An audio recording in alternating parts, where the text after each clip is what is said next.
बिस्मिल्लाहिर्रहमानिर्रहीम।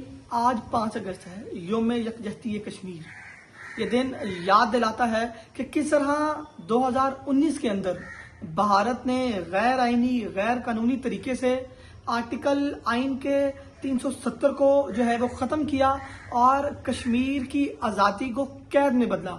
उन्होंने कश्मीरी अवाम के हकूक पामाल किए।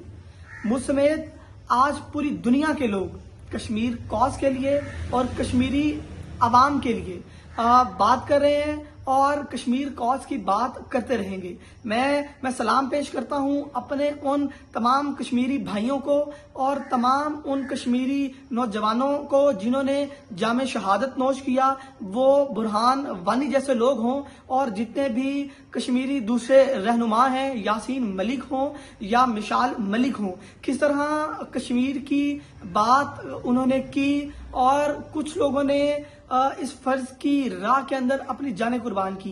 तो मुझ समेत पाकिस्तान के अंदर जितने भी लोग हैं, पूरी दुनिया में जितने भी लोग हैं, कश्मीर कॉज की बात करते रहेंगे, कश्मीरियों की आज़ादी के लिए बात करते रहेंगे। पूरी कौम इंशाल्लाह आज के दिन जो है इस बात का अहद करती है कि हम लोग कश्मीरी बहन भाइयों के साथ हैं और उनके साथ शाना बशाना खड़े हैं और इंशाल्लाह एक दिन कश्मीर जो है भारत की इस फस्तायत से, उस जुल्म से जरूर आज़ाद होगा।